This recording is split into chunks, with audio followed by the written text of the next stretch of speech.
Today has been full of surprises and about faces. Controversy and betrayal have been the dominant themes.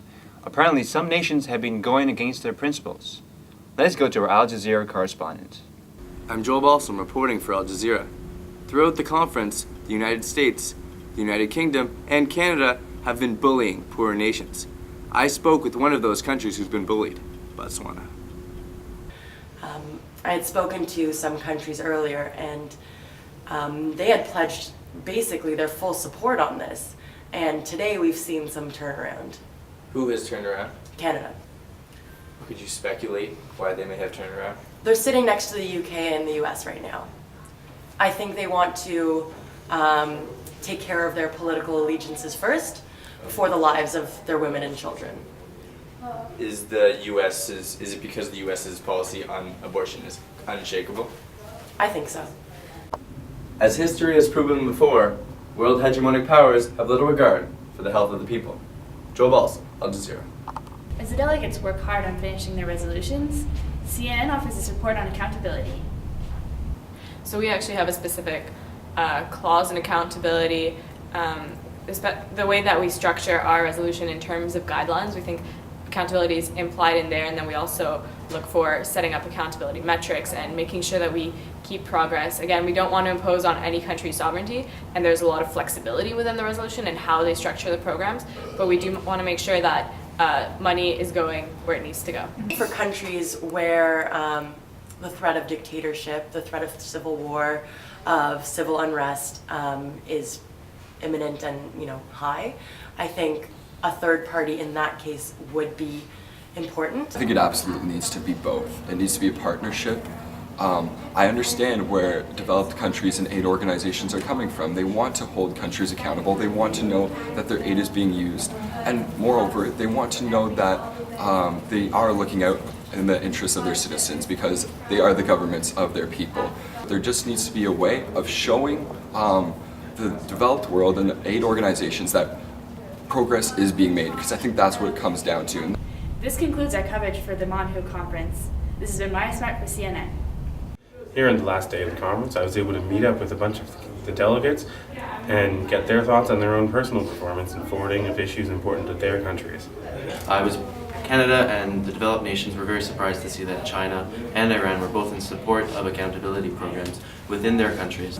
Jordan was particularly interested in the access to healthcare in rural regions, discussing access to contraception, family planning strategies. The idea of using media as a resource to promote child and maternal health is something that Botswana and many of the African nations feel is fairly important. I wouldn't prioritize it as number one for Botswana in particular. I think my fellow African nations have done a very, very good job of articulating the importance of the use of media. Hopefully we'll see that incorporated into a resolution. However, on the topic of the provision of safe abortion services, and more importantly, the prevention of illegal abortion, I have yet to see the support that I was promised in previous days from certain powers. I have yet to see that support come to the forefront. I mean, the delegate of the People's Republic of China, it has tremendous power at his disposal. In speaking in the third person is one method of maintaining superiority over other delegates. And at this point, it is clear to the delegate of the People's Republic of China that he stole the show. And there you have it. Representing South African Broadcast Corporation, this is Nathaniel Finestone. Thank you, and good night. The MonWHO conference draws to a close. The BBC spoke with representatives of each regional bloc and asked them how they feel about the draft resolutions, how they feel about the conference in general, and whether all their demands were met.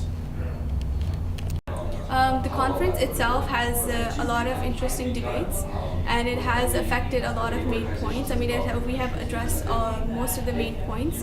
And in terms of what was going on before about media, Egypt feels that media is a good resource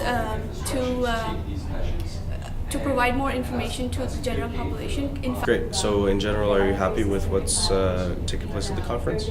Yes, there have been a lot of great solutions proposed, and it's definitely given us a lot more to think about. Okay, thanks for taking the time to speak to me. All right, thanks. Thanks.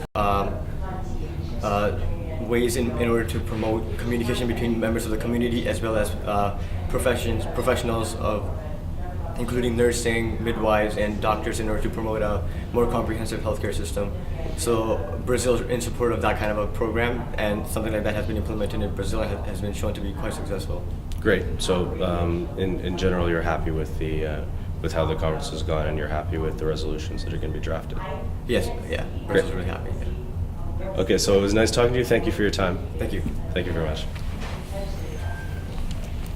And having the full support of the Americas bloc, because we have referenced controlled spending. We have referenced accountability within our own working paper. Having their support means a lot to us. Okay. And especially to me, because of this rapprochement between East and West that Canada and the delegate of the People's Republic of China, Iran, and the United States have helped to promote. Thank you very much for your time. Thank you. It's been a pleasure. Great. Oh, thanks. Michael Bremen at Wilcock, BBC Health, Montreal. In a MonWHO news exclusive, the BBC has obtained footage of an attempt by the Chinese delegate to bribe the media. We here at MonWHO News take these allegations very seriously, as our impartiality is paramount to maintaining the confidence of our audience.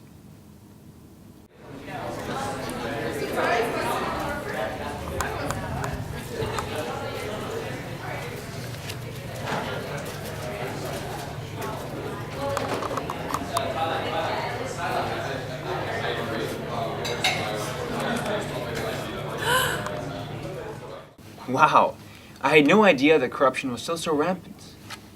And now, we go to an exclusive MonWHO News interview with the recently disgraced former anchor Brian Stewart Lee, filmed earlier today. Hi, Brian. Fahim? So, how do you respond to allegations that you misrepresented the situation at the MonWHO conference? I was reading from a teleprompter. Is that why you chose to leave? Couldn't handle the pressure? No, actually I wanted to spend more time with the wife. We play a lot of Dance Dance Revolution. It's great for your glutes. Keeps you glued to the screen, eh? So how does it feel to no longer be the voice of truth? Well, to be honest, it feels great. I have time to do some of the things I've always wanted to do. And I've never had more hair. Well, alright then. I hope that works out for you. That's all the time we have.